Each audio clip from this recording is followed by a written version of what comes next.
മക്കളെ, എല്ലാവർക്കും സൈലത്തിന്റെ മറ്റൊരു മലയാളം ക്ലാസ്സിലേക്ക് സ്വാഗതം.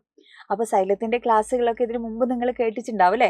7ാം ക്ലാസ്സിൽ നമ്മൾ USS പരീക്ഷകളിലും അല്ലാതെ ക്ലാസ്സുകളൊക്കെ ആയിട്ട് സൈലത്തിലെ ടീച്ചേഴ്സിനൊക്കെ നിങ്ങൾക്ക് പരിചയമില്ലേ? സൈലത്തിന്റെ ക്ലാസ്സുകൾ നിങ്ങൾക്ക് പരിചയമില്ലേ? യെസ്. അപ്പൊ ഇന്ന് നമ്മൾ മലയാളത്തെ കുറിച്ചാണ് നമ്മൾ പറയാൻ പോകുന്നത്. അതായത് പുതിയ അക്കാഡമിക് ഇയറിൽ നമ്മളെല്ലാവരും എന്ത് ചെയ്യാണ്? 8ാം ക്ലാസ്സിലേക്ക് പോവുകയാണ് അല്ലേ? അപ്പൊ 8ാം ക്ലാസ്സിൽ നമുക്ക് എങ്ങനെയാണ് മലയാളം പഠിക്കാനുള്ളത്, എന്തൊക്കെ കാര്യങ്ങൾ പഠിക്കാനുണ്ട്, ഇത് ബുദ്ധിമുട്ടാണോ, നമ്മളെ കൊണ്ട് പറ്റുമോ, അങ്ങനെ കുറേ സംശയങ്ങളൊക്കെ ഉണ്ടാവില്ലേ നിങ്ങൾക്ക്? അപ്പോൾ വെക്കേഷൻ്റെ ഒരു സമയമായതുകൊണ്ട് നമ്മളങ്ങനെ ഭീകരമായിട്ടൊന്നും എന്തിക്കുന്നുണ്ടാവില്ല, നമ്മൾ അതിനെക്കുറിച്ചൊന്നും ആലോചിക്കുന്നുണ്ടാവില്ല. വിഷു ഒക്കെ നമ്മൾ ആഘോഷിച്ചു അല്ലേ? ഇപ്പോൾ വെക്കേഷൻ ആയതുകൊണ്ട് തന്നെ ചിലപ്പോൾ അമ്മ വീടുകളിലും അല്ലെ ഉമ്മ വീടുകളിലും ഒക്കെ നമ്മൾ യാത്ര ചെയ്യുന്ന സമയമായിരിക്കാം, കളികളുടെ സമയമായിരിക്കാം അല്ലേ? മാങ്ങാക്കാലമാണ്. അങ്ങനെ ഭയങ്കര എന്താ പറയുക, നമ്മൾ ഭയങ്കര റിലാക്സ് ചെയ്യുന്ന ഒരു സമയമാണ് ഇത് വെക്കേഷൻ എന്ന് പറയുന്നത് അല്ലേ? പക്ഷേ ഒരുപാട് വാർത്തകളൊക്കെ നമ്മൾ പേടിപ്പെടുത്തുന്ന കാര്യങ്ങളൊക്കെ നമ്മളുടെ ചുറ്റുപാട് നടക്കുന്നുണ്ട് അല്ലേ? നിറയെ പാമ്പുകളും അല്ലെ മരണ വാർത്തകളൊക്കെ നമ്മൾ കേൾക്കുന്നുണ്ട് അല്ലേ? അപ്പോൾ കളിക്കാൻ പോകുമ്പോഴും പുറത്തിറങ്ങുമ്പോഴൊക്കെ മക്കൾ ശ്രദ്ധിക്കണം അല്ലേ? അങ്ങനെ എന്താ പറയുക, ഭീകരമായിട്ടുള്ള ചൂടും അങ്ങനെയൊക്കെയുള്ള സമയമാണ്. അപ്പോൾ അതൊക്കെ ശ്രദ്ധിച്ചിട്ടൊക്കെയാണ് കളിക്കാനും ഓടാനൊക്കെ നമ്മൾ പോവേണ്ടത്. ഓക്കെ, അപ്പോൾ നമുക്ക് പരിചയപ്പെടേണ്ടതുണ്ട് അല്ലേ? അപ്പോൾ ടീച്ചർ പറഞ്ഞു ഓൾറെഡി മലയാളമാണ് നമ്മളുടെ വിഷയം എന്ന് പറഞ്ഞു. ഇപ്പോൾ മലയാളത്തിൽ എന്തൊക്കെ കാര്യങ്ങൾ പഠിക്കാനുണ്ട്, എത്ര പാഠങ്ങളുണ്ട് അല്ലേ, എങ്ങനെയൊക്കെയാണ് ചോദ്യങ്ങൾ വരിക, 40 മാർക്ക് കിട്ടാൻ ബുദ്ധിമുട്ടാണോ, അങ്ങനെ കുറേ സംശയം ഉണ്ടാവും. 40 മാർക്കിലാണ് കേട്ടോ നമുക്ക് മലയാളത്തിൻ്റെ പരീക്ഷ ഉണ്ടാവുക. മലയാളം 2 എണ്ണം ഉണ്ട് നമുക്ക്.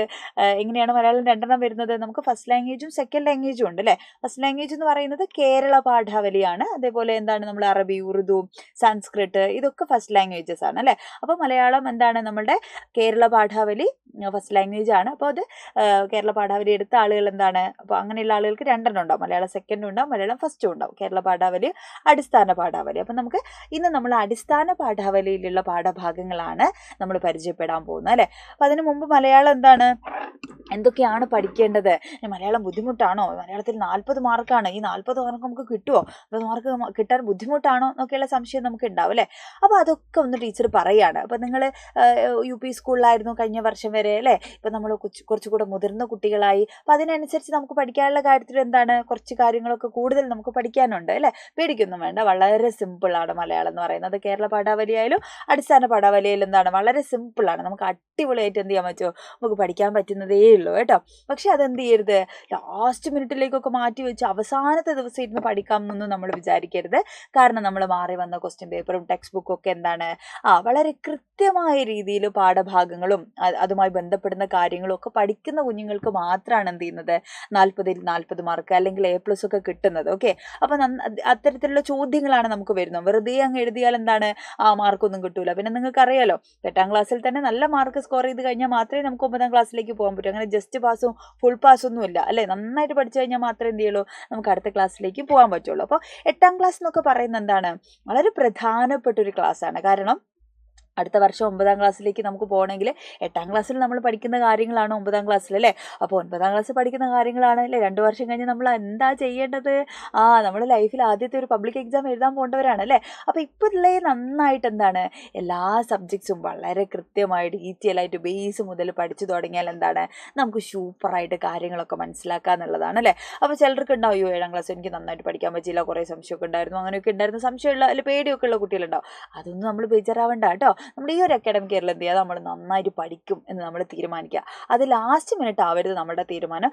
നേരത്തെ തന്നെ എന്ത് ചെയ്യുക, നമ്മൾ പഠിച്ചു തുടങ്ങുക. നമ്മൾ ഒരുമിച്ച് ഒരുപാട് വെയിറ്റ് ഒക്കെ ഒന്നിച്ചെടുക്കുന്നതിനേക്കാൾ എത്രയോ ബെറ്റർ അല്ലടാ കുറച്ചായിട്ട് എന്ത് ചെയ്യുന്നത്, നമ്മൾ ഈ വെയിറ്റ് എടുക്കുന്നത്. അപ്പോൾ അങ്ങനെയുള്ള കാര്യങ്ങളൊക്കെ ഒന്ന് ശ്രദ്ധിക്കുക.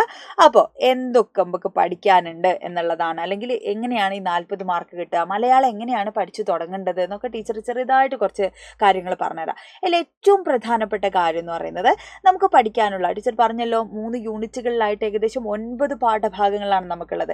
ഈ 9 പാഠം മാത്രമല്ല കേട്ടോ 8ാം ക്ലാസ്സിലുള്ളത്. അതായത് ഈ 9 പാഠഭാഗത്തിലും എന്താണ്, ഓരോ പാഠം കഴിയുമ്പോഴും അതിനോട് ചേർത്ത് ഒരുപാട് ഉപപാഠങ്ങൾ നമുക്ക് പഠിക്കാനുണ്ട്, അനുബന്ധ പാഠങ്ങൾ എന്നൊക്കെ നമുക്ക് പറയാം. അപ്പോൾ അതും ചോദ്യങ്ങളാണ്, അതിൽ നിന്നും ചോദ്യങ്ങൾ വരും. അപ്പോൾ 9 പാഠങ്ങൾ മാത്രം മനസ്സിലാക്കരുത്.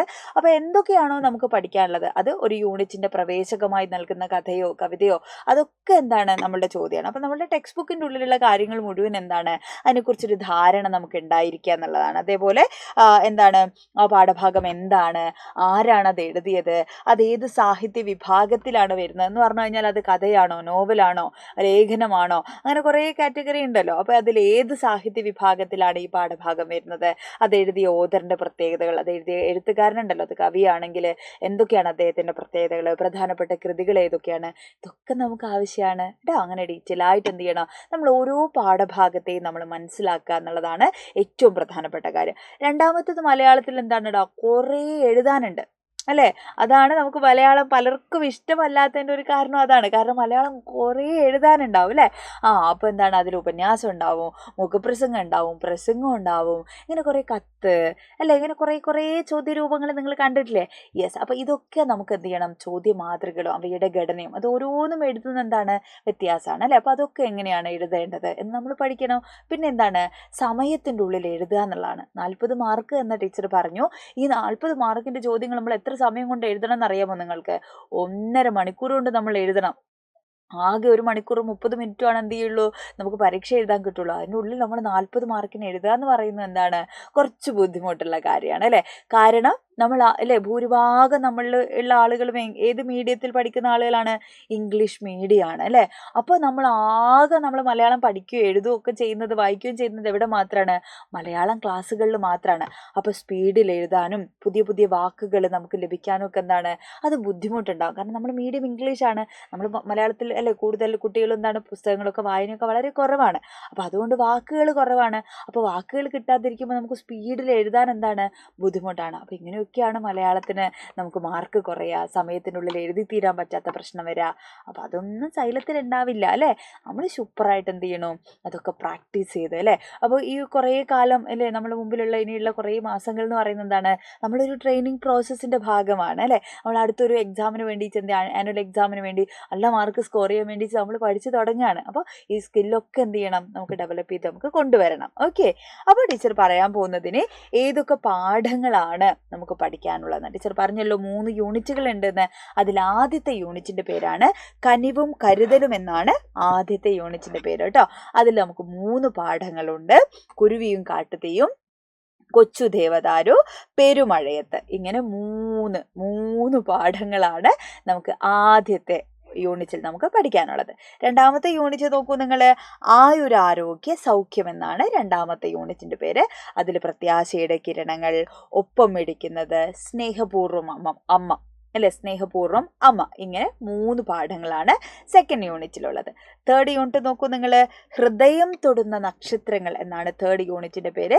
അതിൽ അമ്മമ്മ, തോട്ടക്കാരി, ഭഗീരഥ പ്രയത്നം. ഇങ്ങനെ 3 പാഠങ്ങളാണ് നമുക്ക് എവിടെയുള്ളത്, നമ്മുടെ ഈ ഒരു അക്കാഡമിക് ഇയറിൽ മലയാളം ഏതാണ്, അടിസ്ഥാന പാഠാവലിയാണ് കേട്ടോ. ടീച്ചർ പറഞ്ഞില്ലേ, കേരള പാഠാവലിയും ഉണ്ട്, അടിസ്ഥാന പാഠാവലിയുമുണ്ട്.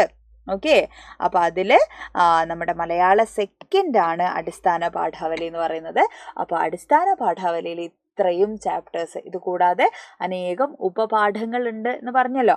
അതും എന്താണ്, നമുക്ക് പഠിക്കാനുള്ള ചോദ്യഭാഗങ്ങളാണ്. ഓക്കെ, അല്ലെങ്കിൽ ഈ ഒരു വർഷം അല്ലെ ഇനിയുള്ള സമയങ്ങളിൽ നമുക്ക് എന്ത് ചെയ്യണം, അടിപൊളിയായിട്ട് മറ്റുള്ള വിഷയങ്ങളെ പോലെ തന്നെ നമുക്ക് മലയാളം പഠിച്ചു തുടങ്ങണം. അപ്പോൾ അല്ലേ ഇനിയും നമ്മൾ തുടങ്ങിയിട്ടില്ല, വെക്കേഷൻ്റെ ആർമാദത്തിൻ്റെ ആഘോഷത്തിൻ്റെ മൂഡിൽ മാത്രമാണ് നിങ്ങളെങ്കിൽ ആലോചിക്കുക, സ്കൂള് തുറക്കാണ്ടൊന്നും ഇരിക്കൂല. സ്കൂള് തുറക്കും, ക്ലാസ് തുടങ്ങും അല്ലേ. ഇനിയും വീണ്ടും എന്താണ് പണ്ടത്തെ പോലെ നമ്മൾ എന്താണ് കാര്യമൊന്നും മനസ്സിലാവാതെ ക്ലാസ്സിലിരിക്കുന്നതിനേക്കാൾ എത്രയോ നല്ലതാണ് ചാപ്റ്റേഴ്സൊക്കെ നേരത്തെ പഠിച്ച് സൂപ്പറായിട്ട് കുറേ കാര്യങ്ങളൊക്കെ ഉറപ്പായിട്ടും നമുക്ക് പഠിക്കാനുണ്ട്. 7ാം ക്ലാസ് പോലെയല്ല എന്തായാലും 8ാം ക്ലാസ്സിൽ നമുക്ക് പഠിക്കാനുള്ള കാര്യങ്ങൾ അല്ലേ. അപ്പോൾ നേരത്തെ തന്നെ പഠിച്ചു തുടങ്ങിയാൽ നമ്മൾ അത്രയും ബുദ്ധിമുട്ടുണ്ട്. അപ്പോൾ താഴെ നമ്പർ കാണുന്നുണ്ടല്ലോ, വേഗം വിളിക്കുക. അഡ്മിഷൻ എടുത്തിട്ടില്ലെങ്കിൽ വേഗം അഡ്മിഷൻ എടുക്കുക. ശൈലത്തിൻ്റെ കൂടെ എന്ത് ചെയ്യുക, സൂപ്പറായിട്ട് പഠിച്ചു തുടങ്ങുക. ഓക്കെ, അപ്പോൾ നിങ്ങൾ എന്താണ് നിങ്ങളുടെ അഭിപ്രായമൊക്കെ നിങ്ങൾ കമൻറ്റ് ചെയ്യണം, ഫ്രണ്ട്സിനൊക്കെ ഷെയർ ചെയ്ത് കൊടുക്കണം. ഈ ഒരു വീഡിയോ അല്ലേ മലയാളം അല്ലെങ്കിൽ നമ്മളുടെ ആപ്പ് ഒന്നും പർച്ചേസ് ചെയ്തിട്ടില്ലെങ്കിൽ അല്ലേ ജോയിൻ ചെയ്തിട്ടില്ലാത്തവർക്കൊക്കെ എന്ത് ചെയ്യുക, അയച്ചു കൊടുക്കുക. അപ്പോൾ നമുക്ക് ഒരുമിച്ച് ഈ ഒരു വർഷം എന്ത് ചെയ്യണം, അടിപൊളിയായിട്ട് പഠിക്കണം. ഓക്കെ അല്ലേ, സെറ്റല്ലേ എല്ലാവരും? യെസ്, അപ്പോൾ ഇനി ഒരു ക്ലാസ്സിൽ നമുക്ക് വീണ്ടും കാണാം. ബൈ.